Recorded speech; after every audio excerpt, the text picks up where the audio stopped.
On the 2nd of October 2018, a journalist walked into the Saudi consulate in Istanbul and was never seen again. Apologies for this interruption, but we have some breaking news.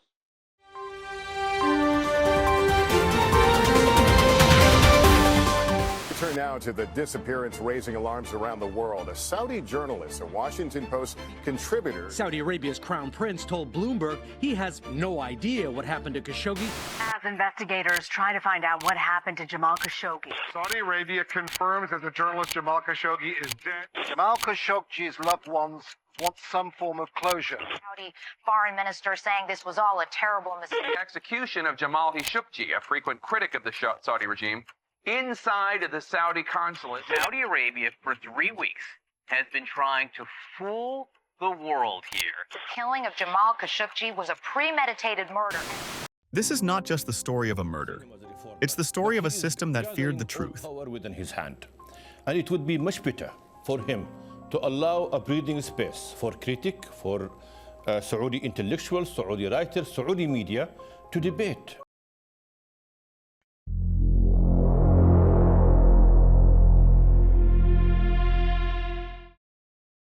Jamal Ahmad Hamza Khashoggi was a Saudi journalist, dissident, author, columnist, and editor. He was born in Medina on the 13th of October, 1958, and is of Turkish descent. His ancestors made the Hajj from Turkey to Mecca some 4 centuries earlier and decided to stay. He received his elementary and secondary education in Saudi Arabia and obtained a Bachelor of Business Administration from Indiana State University in the United States in 1982.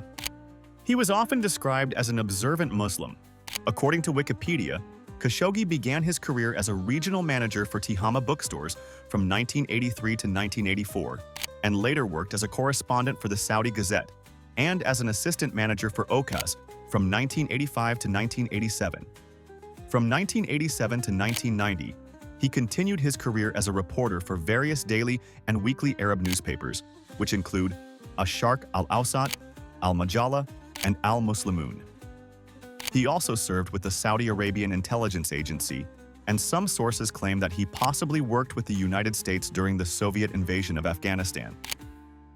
In 1991, he became managing editor and acting editor-in-chief of Al-Madina, and his tenure in that position lasted until 1999. During this period, he was also a foreign correspondent in such countries as Afghanistan, Algeria, Kuwait, Sudan, and the Middle East. He was then appointed a deputy editor-in-chief of Arab News and served in the post from 1999 to 2003. Khashoggi briefly became the editor-in-chief of the Saudi Arabian daily Al-Watan in 2003, but was fired less than 2 months later in May 2003 by the Saudi Arabian Ministry of Information because he had allowed a columnist to criticize the Islamic scholar Ibn Taymiyyah, who is considered an important figure of Wahhabism. This incident led to Khashoggi's reputation in the West as a liberal progressive. After he was dismissed, Khashoggi went to London in voluntary exile, where he became an advisor to Prince Turki Al-Faisal. He then served as a media aide to Al-Faisal, while the latter was Saudi Arabia's ambassador to the United States. In April 2007, Khashoggi began to work as editor-in-chief of Al-Watan for a second time. A column by poet Ibrahim Al-Almai, challenging the basic Salafi premises, was published in Al-Watan in May 2010 and led to Khashoggi's second departure on the 17th of May 2010. After his second resignation, Khashoggi maintained ties with Saudi Arabian elites, including those in its intelligence apparatus. In 2015, he went on to launch the satellite news channel called Al Arab, which was based in Bahrain, outside Saudi Arabia, which does not allow independent news channels to operate within its borders. This channel was only on air for less than 11 hours before it was shut down by Bahrain. Khashoggi relocated to the United States in June 2017, where he continued writing for Middle East Eye and began writing for the Washington Post in September 2017. In September 2017, Prince Mohammed bin Salman, who felt that Khashoggi's work was tarnishing his image, told Turki Al-Dakil that he would go after Khashoggi with a bullet. In 2018, he established a new political organization called Democracy for the Arab World Now, Dawn, with the aim of promoting democratic movements in the Arab world. I would much rather to see some form of democracy, some form of accountability. It is an important transformation that requires all of us to contribute to it, to discuss it, and no one should be jailed. We have to seek democracy. And most of the wars we are having today in the Middle East is because of our inability to agree on a leader. Democracy is the solution. So basically what I'm doing right now is just restructuring my life. I don't want to be a dissident, but in the same time, I don't want to go back home and be silent again. And also I could be banned from traveling. Deep inside him is an old-fashioned tribal leader. Why Mohammed bin Salman doesn't see that part as before? Because it will limit his authoritarian rule. And he doesn't want that. He doesn't see there's a need for that. I don't see him as a reformer, but he is gathering all power within his hand. And it would be much better for him to allow a breathing space for critic, for Saudi intellectuals, Saudi writers, Saudi media to debate. He wrote in a post column on the 3rd of April 2018 that Saudi Arabia should return to its pre-1979 climate, when the government restricted hardline Wahhabi traditions. Women today should have the same rights as men, and all citizens should have the right to speak their minds without fear of imprisonment. He also said that Saudis must find a way where we can accommodate secularism and Islam, something like what they have in Turkey.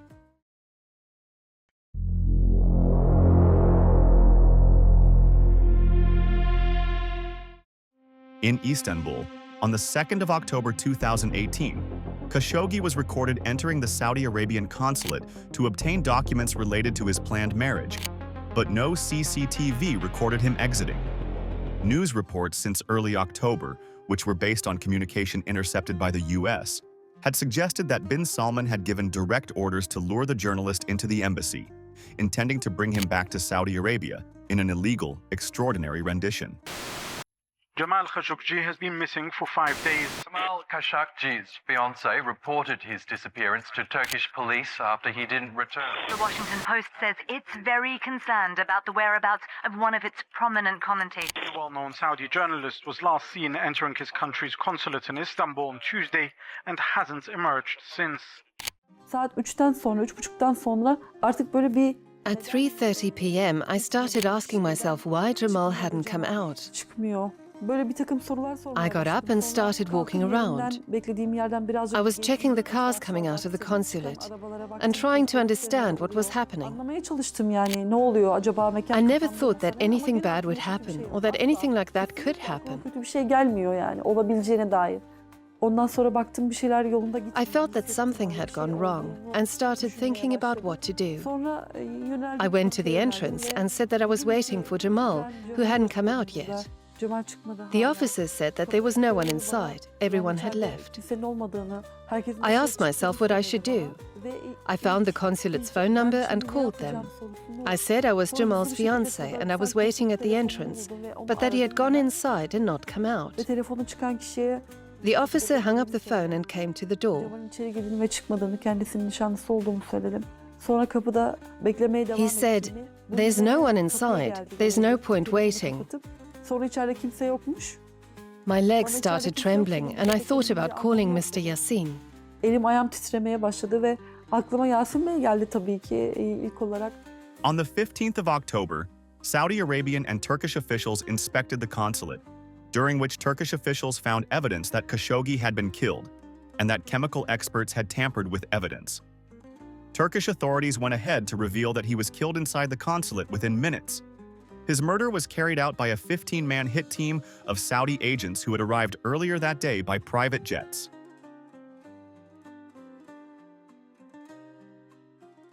صرح النائب العام بما يلي: أظهرت التحقيقات الأولية التي أجرتها النيابة العامة في موضوع اختفاء المواطن جمال بن أحمد خاشقجي أن المناقشات التي تمت بينه وبين الأشخاص الذين قابلوه أثناء تواجده في القنصلية أو في قنصلية المملكة العربية السعودية في اسطنبول أدت إلى حدوث شجار واشتباك بالأيدي مع المواطن جمال خاشقجي، مما أدى إلى وفاته رحمه الله. They had a very bad original concept.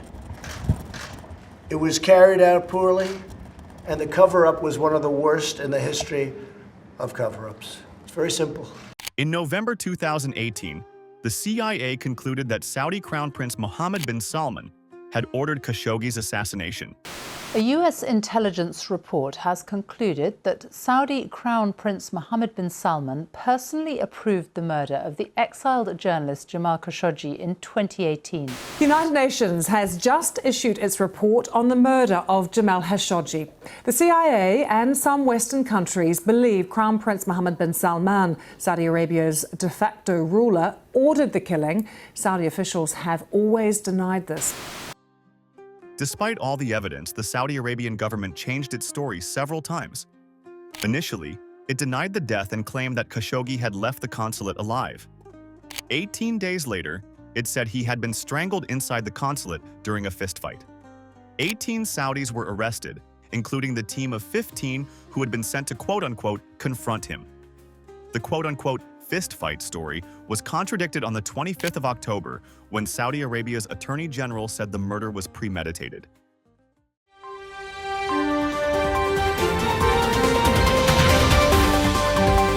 Well, this is the first time, Andrea, this is the first time that the prosecutor admits that Mr. Jamal Khashoggi was dismembered and parts of his body were taken outside the consulate. It's also interesting that he said a kind of a basic picture of the local collaborator that Turkey was asking to deliver or to reveal.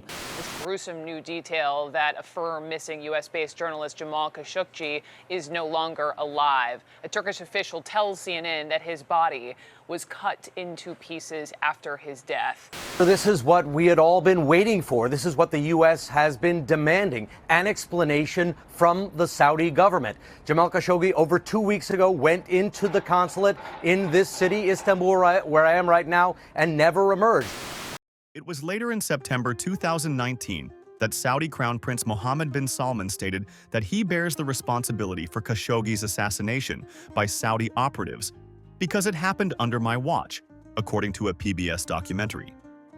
However, he denied having any prior knowledge of the plot. Absolutely not. This was a heinous crime. But I take full responsibility as a leader in Saudi Arabia, especially since it was committed by individuals working for the Saudi government. When a crime is committed against a Saudi citizen by officials working for the Saudi government, as a leader I must take responsibility. This was a mistake, and I must take all actions to avoid such a thing in the future. On the 31st of October 2018, Istanbul's chief prosecutor released a statement saying that Khashoggi had been strangled as soon as he entered the consulate building and that his body was dismembered and disposed of. This was the first such accusation by a Turkish government figure. Unknown to the Saudis, the consulate had been bugged by Turkish intelligence, and both the planning and the execution were recorded. His body may have been dissolved in acid, according to Turkish officials, and his last words captured on an audio recording were reported as, "I can't breathe." The recording was subsequently released by the Turkish government. Hands off Yemen! Justice for Jamal! Stop arming Saudi! I think this case has brought to light many more of the wrongdoings of the Saudi regime, particularly the conflicts that we're witnessing in Yemen since 2015. This is a barbaric conflict. Many war crimes are being committed. Civilians are being targeted. Vital infrastructure is being targeted. I think it's also important to raise what is the British government's role in this? We have to look at the responsibility of our sale of arms. Nearly £5 billion worth of arms have been sold to the Saudi regime since 2015 in the war in Yemen. We have to put pressure on our government to stop these inhumane arms trades. We were told Mohammed bin Salman was a reforming prince. I mean, what a farce that is, really, when you look at, the reforms include luring people into a consulate, killing them, torturing them, cutting them up. These are things which we think are absolutely unacceptable. And the truth of the matter is that Saudi Arabia would not be in the position it was without the support, particularly of the... You are not welcome. That is the message to Crown Prince Mohammed bin Salman from protesters in Tunisia's capital. They gathered in the center of the city with banners and placards denouncing the visits of the Saudi royal, a man they believe to be a war criminal and an enemy of democracy. With the murder of journalist Jamal Khashoggi still fresh in people's minds and the war in Yemen killing people almost on a daily basis, hundreds of Tunisians say they felt the need to demonstrate against bin Salman. We're against Mohammed bin Salman's visit to revolutionary Tunisia, to free Tunisia, to democratic Tunisia. He has deprived his people of democracy. He is a murderer. He is a butcher. He kills his people. He's betrayed the Palestinian... Jamal Khashoggi's death was meant to silence him, but instead, it amplified his voice far beyond what even he could have imagined.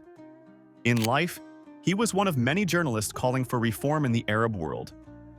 In death, he became a symbol of the struggle for truth and accountability, a man whose pen was seen as a greater threat than any weapon.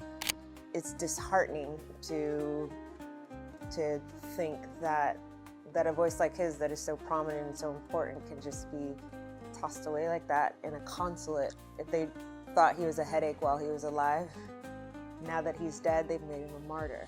Today, we announce an important new Washington Post initiative called the Press Freedom Partnership, using the reach of Washington Post platforms to champion the journalists who risk every day to expose the truth. We can keep alive the noble work of Jamal Khashoggi. Khashoggi's writings, especially in the Washington Post, spoke directly to the heart of a region caught between modernity and repression. He argued that the Middle East could never truly progress without freedom of speech. That silence and fear were the greatest enemies of change. After his murder, those words gained new life. Across the globe, journalists, activists, and citizens saw in his story a reflection of their own battles against censorship and authoritarian power. Vigils were held from Istanbul to London, from Washington, D.C. to Beirut, each one echoing the same message: we will not forget. His fiancée, Hatice, became a tireless advocate for justice, transforming her grief into a campaign that reignited global debate about human rights and press freedom.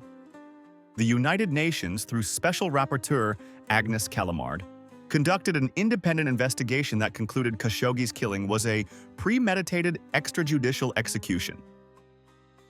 In the years that followed, his name became shorthand for the cost of truth-telling in a world that still punishes dissent. Universities established scholarships in his honor. Journalists dedicated awards to his courage.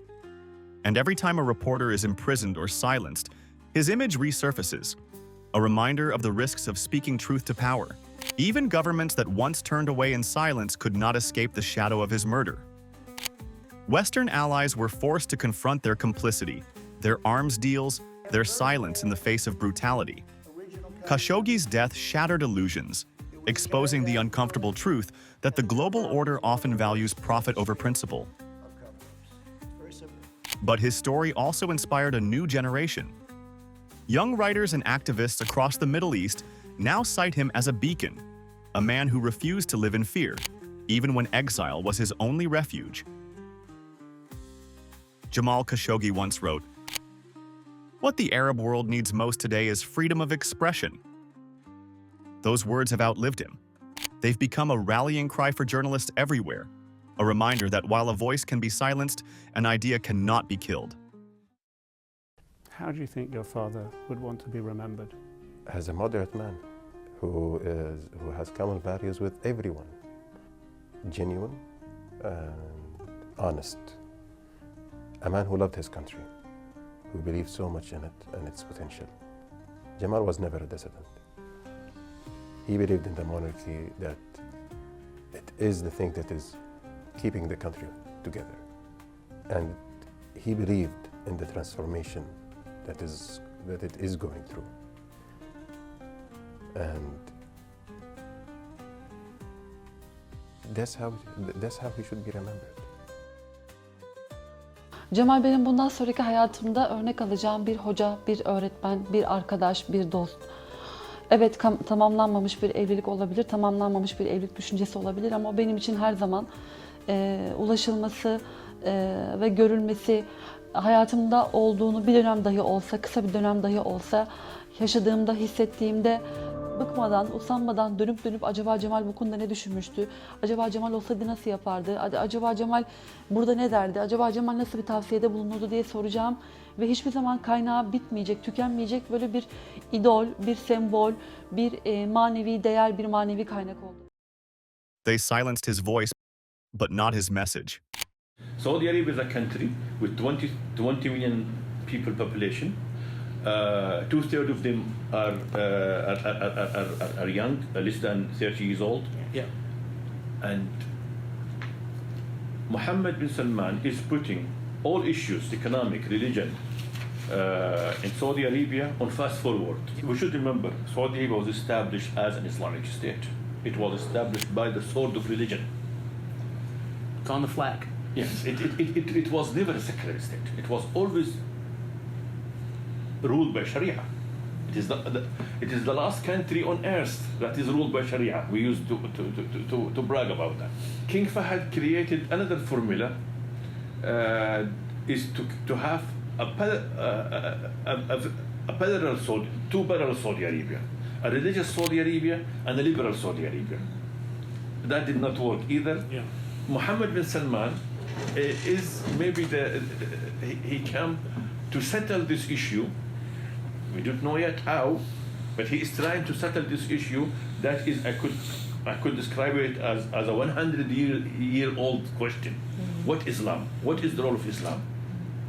Now he is going to the Dubai model, that less Islam and allow people social freedom and no political freedom. Even some people who do not disagree with my writing, they will say to me, but it is not the right time to say it. They are not challenging what I'm saying. They are just saying, at this time we have to be supportive. We are far away from democracy. Democracy in America and Finland and Denmark, it humbled the leader. It makes the leader accountable to the smallest person in the street. Yep. Our leaders, no, they see themselves as leaders who know best, and people like me and Jason, we are just hindering the process for their reform.